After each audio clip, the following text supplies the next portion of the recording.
nice. I'll give my own opinion on them as well. But yeah, hopefully you enjoy, and let us get started. Topping off the 100 list officially, Contavious Caldwell Pope. Interesting. Number 99, we have Spencer Dinwiddie. At 98, we have Bobby Portis. Pretty good there. 97, we have Tobias Harris. Oh man, still one of the craziest contracts in the entire NBA, but averaging 15 points on 40% shooting from three. It's pretty good as long as you have, Joel Embiid and James Harden there on that team. It's not bad. RJ Barrett at 96. Oh, man, the potential of RJ Barrett, man, that is just darn. That hurts, man. He'll get there one day, hopefully.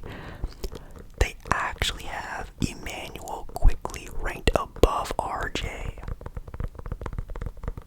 I mean, I get the hate for RJ, but dude, I don't think it's that bad, right? Oh my goodness. We have Jordan Clarkson at 94, Nikola Vucevic at 93, Jakob Poeltl at 92, and Alex Caruso at 91, with the last 90th ranked player in Christian Wood. 89, capping off the 80s, we have Clint Capella and Kevon Looney ranked above guys like Vucevic and Capella, Christian Wood. Do you believe that? I know Kevon Looney is more of a, basketball eye type of player, not stats, because he's only averaging 7 points and 9 rebounds, not even a block a game. But I think I saw a stat somewhere that Kevon Looney, Draymond, Wiggins, Clay, and Steph are still technically on paper the best analytically starting five in the NBA. That's pretty crazy. At 87, we have another McDaniels on here with Jaden McDaniels from Minnesota.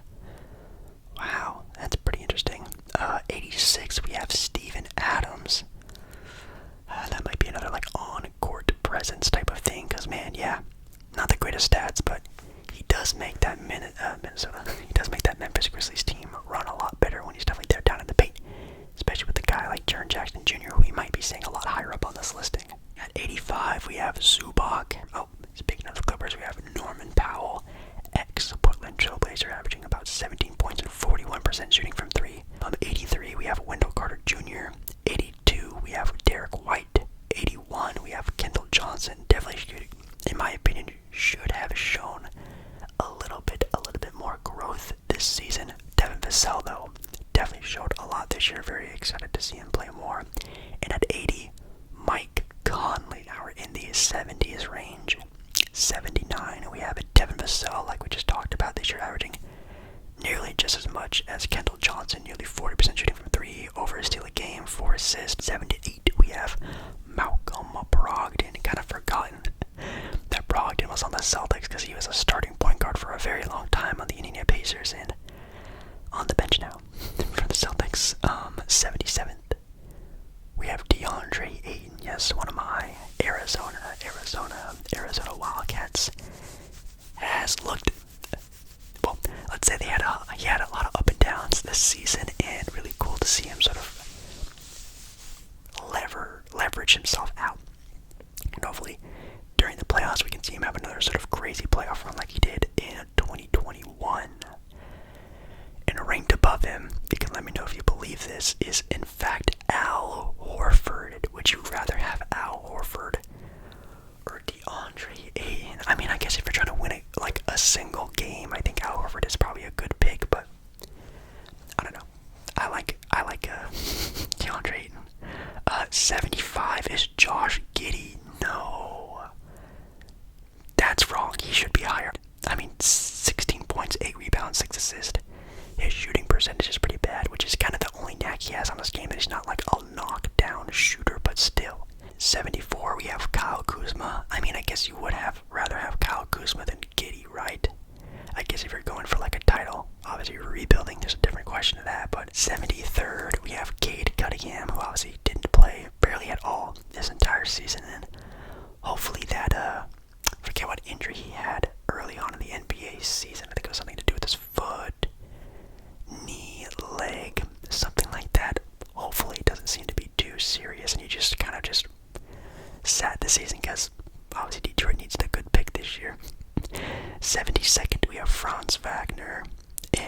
71st, Bojan, whatever, Bogdanovich.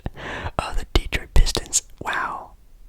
Bogdanovich over Wagner is insane. Over Gibi, I think, is also kind of insane. Obviously, over Cade is crazy, but this listing is not the greatest. I can already tell. Maybe I should do this myself. I'm actually going to add a little bit of soft-spoken in this video, because I actually don't get to do soft-spoken all that often, so sorry if it's not really your favorite. But we are cracking into the top 70 now with Tyler Hero starting the list off, which might be kind of low for some people. Obviously Tyler Hero can probably show a little bit more off if, the Heat were in a different position. I kind of like the sort of spark that he brings on the scoring end, and I think he can definitely be a better facilitator, maybe even be like a point guard sometime in the future. But got Tyler Hero and then Scotty Barnes at 69. Pause. Wow. Yeah, it's kind of crazy how, Scotty Barnes' rookie year, his team was a playoff team, and now kind of always, outside looking in, still in the play-in sort of scenario. But man, Scotty Barnes, man, definitely had a lot of hype last season, kind of sized down a little bit. 68 is Kevin Huerter. Wow. Kevin Huerter over all the names we've already said. Wow. I mean, he's a good player, but in my opinion, he's just a really good role player who plays his role extremely well. Again, taking Cade, cutting Josh Giddey, yada yada yada yada. Man, these are some spicy takes. I get it, the Kings are good, but wow. We have another rookie, and maybe the highest rookie we're going to see on here, obviously, because he is probably the best one, and Paolo Banchero, probably the last rookie we're going to see at 67th. I think it's a pretty good ending point for a rookie, near top 60. Yeah, really good. Really excited to see what he can do in the future. He's definitely probably my favorite player of the draft. Maybe besides Shaedon Sharpe, but Banchero, he's been really fun to watch for the Magic. 66th, we have CJ McCollum. Tyrese Maxey at 65. Wow. So you have Maxey above Tyler Hero and way, way above Jordan Poole. At 64, we have Fred VanVleet. 63, we have Anthony Simons. So again, Anthony Simons over Tyrese Maxey, Tyler Hero, Jordan Poole. Do you agree with that? I mean, maybe. I think Maxey and Hero is pretty, they're all obviously very arguable. And none of them are really that great on defense either. I don't know. 62nd is Marcus Smart. We have Michael Porter Jr., a.k.a. Mr. Never Pass, at 61. But man, what a bucket. 60th, we have Nicholas Claxton. Whoa. Wow, what a riser. I wonder what he was even ranked last year, if he was even ranked at all last season, or even at the start of the year. Already ranked as one of the top centers in the NBA. Wow, that's big ups for Claxton, I guess, but holy cow. 59, we have Miles Turner. 58, Kristaps Porzingis. 57th, OG Anunoby. Yeah. Man, OG, apparently the Raptors were worth more than 2 first-round picks, maybe even 3 first-round picks at the start of the year, and now it's, they definitely love their OG Anunoby over there in Toronto, but seems to be making his way down the listing, which is kind of interesting. At 56, we have Robert Williams III. 55, we have Jeremy Grant, which I think is going to be the highest ranked Portland Trailblazer, besides maybe another one. That's a good ranking, almost top 50. I'll agree. He definitely had a downer towards the end of the season, but at the start of the season, Jeremy Grant was looking pretty good. Let's hope that he can bring that back next season. 54th, we have Zach LaVine. Wow, all the way down here at 54. Oh my god. I feel like that's going to be too low. Let's see who's ranked above him. Brooke Lopez. Yeah, that's more of an on-court type of feel. He's a good defensive big. He can shoot the ball. we have Andrew Wiggins, which it actually says he's on a downward trajectory, but only because he just hasn't played, so I guess I kind of understand that one. 51st, we have Aaron Gordon, and Rudy Gobert wraps up the 50th pick. Rudy Gobert. I mean, Rudy Gobert can still do a little something here and there, but man, Minnesota, what did you guys give up? Oh, man. At 49, we have Klay Thompson, Jamal Murray at 48. Again, Jamal Murray, Zach LaVine. I don't know. We have Bradley Beal at 47. DeJounte Murray, two-way player there at 46. 45 is Draymond Green. Wow. Does Draymond Green need to be in the top 50? I think it's a good range, but again, like, I think I would take DeJounte Murray over him. I think I would take Bradley Beal, Jamal Murray, Rudy Gobert. That one you could probably argue with me. Even Aaron Gordon, you know, I think, would you rather have Aaron Gordon on the Warriors or Draymond Green? 44, we have Mikal Bridges, who's obviously after the trade with Kevin Durant has been on a tear. I think he almost, or even did score 40 points already this NBA season, averaging 20 points on 40% shooting from three. 43, we have Chris Paul. I like me some Chris Paul. I love the 2010s era, but guys, no.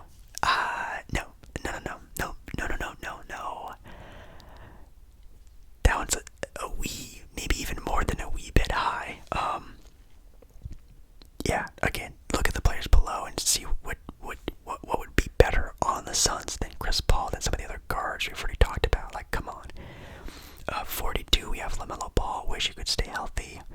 Chris Middleton this season, also the same thing. Needed to stay healthy. Could definitely be a lot higher. Even LaMelo Ball could be a lot higher.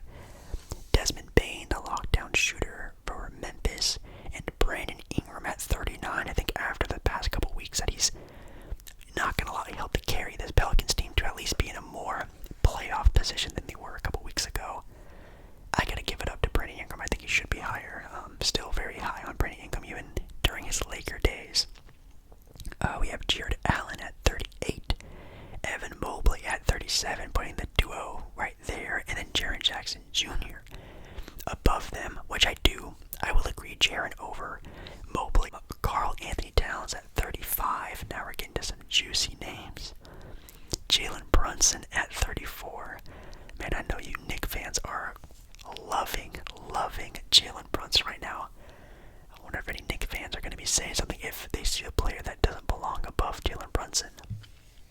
Could it be, in fact, DeMar DeRozan? We have Drew Holiday at 32, and then Julius Randle at 31. With the Knicks having a pretty good playoff spot, almost having two players in the top 30.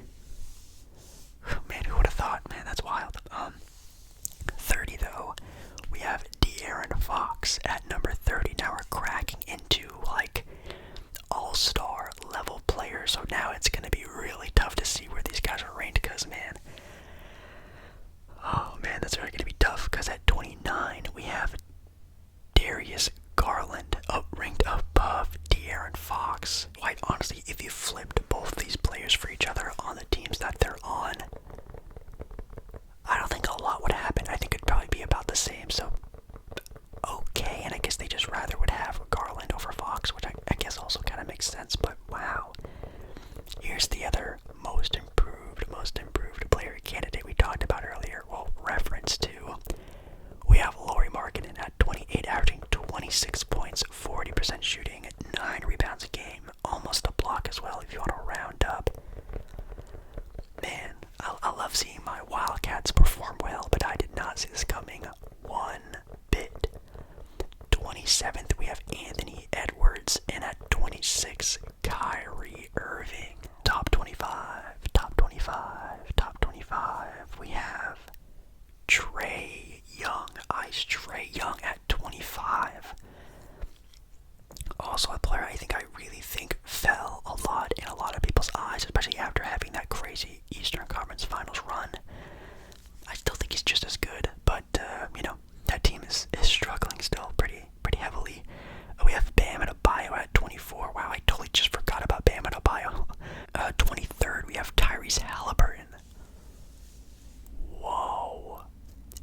Tyrese Halliburton, almost a top 20 player in the NBA. Well, actually, if you really think about it, it's actually super impressive that he's getting almost over 10 assists, double digits in assists on a lackluster Indiana Pacers team.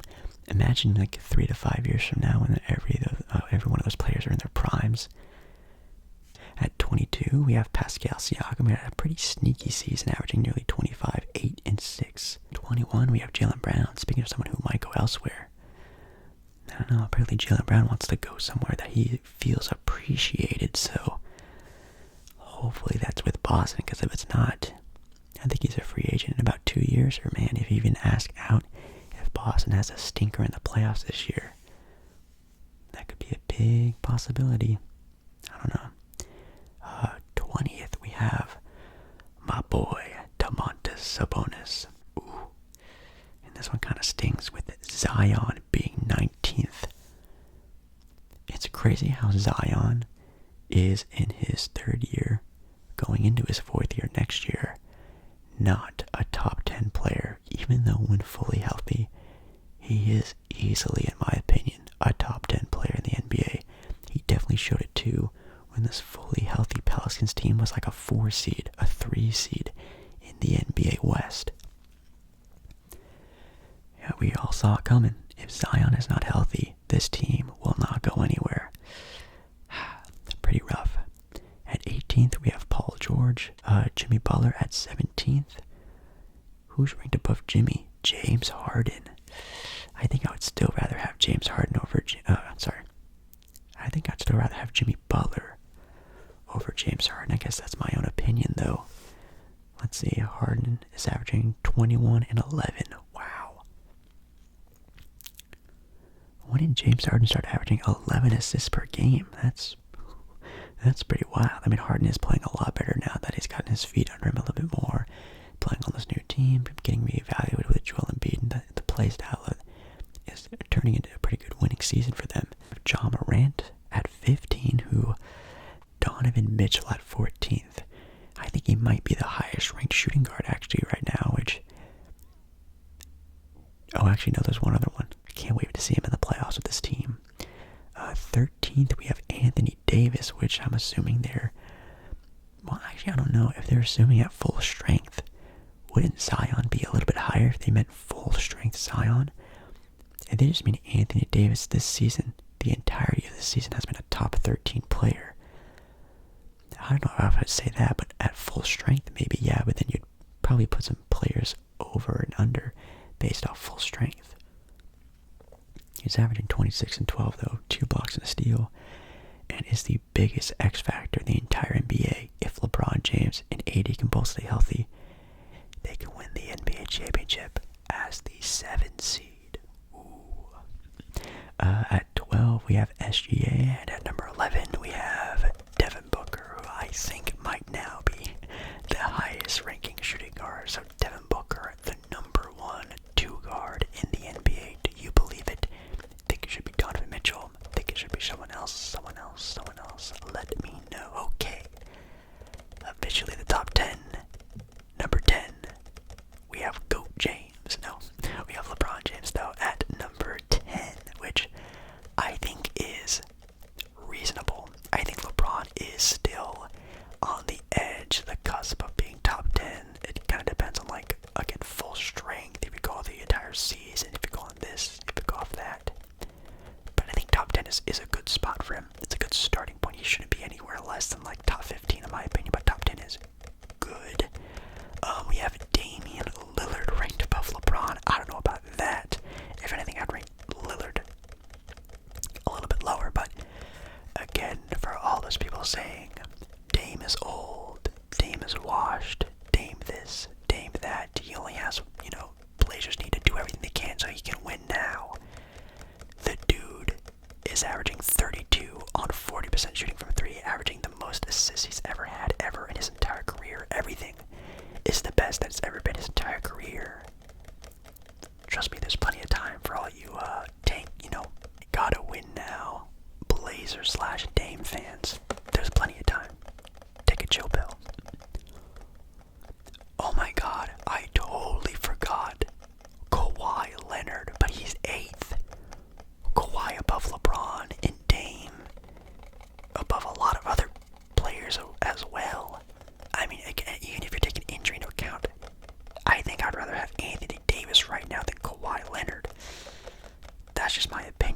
just barely ranked above Kawhi too is Jason Tatum, which in my opinion, like Jason Tatum is above Kawhi. Not by a lot, but still is. One spot though, I don't know. Tatum averaging 30 points, 9 rebounds, and 5 assists. We have Joel Embiid averaging 33 points, 10 rebounds, and 2 blocks on a pretty good looking 76er team. Definitely a team that is a title contender for sure, and I cannot wait to watch in the playoffs. Are those the stats of the future MVP? Ranked above him at number 5, the official top 5, is Kevin Durant. Kevin Durant at number 5. I think I can see yes, but man, Joel Embiid not being a top 5 player, I think is a little blasphemous in my opinion. I think I would rather have seen maybe KD here. Number 4, a player who's also had a couple shakeups with injury, but still ranked pretty high, obviously, at Steph Curry. Steph Curry, I'm assuming being the number 1 ranked point guard. Maybe there's another one we'll have to see, but man, all those injuries this season, still having him at number 4. Okay, I'll take it. Oh, actually, there's one more point guard. In Luka Magic, the Don himself, Luka Doncic. Man, very sad. What's happening with him? The 3rd best player ranked in the NBA not making the playoffs is rough. It's happened before a couple times. But yeah, I'm getting a lot of questions from you guys asking, is Luka gonna ask out? What's the problem with Luka and the Mavs? Can Kyrie and Luka do well together? That could be an entire video on itself, but Luka at 3, I think it's a good spot. I think he'd probably be even number 1 for a lot of people, but definitely the skid that the Mavericks have been on, definitely hurting that case. At number 2, I was almost for sure that it was going to be a different player because I've seen these lists a lot before in the past, but number 2 is Giannis. Yes, Giannis is 2. That means Nikola Jokić is the Ringers' number 1 best player in the NBA right now. Jokić is averaging 25 points, 12 rebounds, 10 assists, rounding up a little bit, in a steal, with Giannis averaging 31, 12, and 6 on almost a block, rounding up. Oh my goodness. You guys know, I've talked about this a lot. I do still think Giannis is the best player in the NBA. Jokić is great and amazing. Man, I think Giannis does still so much defensively that it does get looked over kind of often. I'm not saying Jokić is a bad defender, but he definitely does not do the things that Giannis can do. On offense, I guess you could probably leverage Jokić a little bit more than Giannis, but it's not a lot. Just in my opinion, I think Giannis is still the best player on the planet. I think Jokić is a number 2 option. I think Luka at 3 is respectable. And then after that, Curry at 4. I mean, Curry, Embiid, and Kevin Durant, honestly, for a top 5, I think is a good mixture of players. That top 10 wasn't terrible, but I don't know, man. These guys get paid the big bucks to do this, and I guess I do not, so I guess I don't really have a big say in any of this stuff. Anyways, guys, that's going to be it for me. Hopefully you guys enjoyed this video. Again, a lot more basketball talk nearing the start of next week with the playoffs starting. I'm going to be doing another 1 hour long video just talking straight sports, maybe sometime at the weekend / next week. So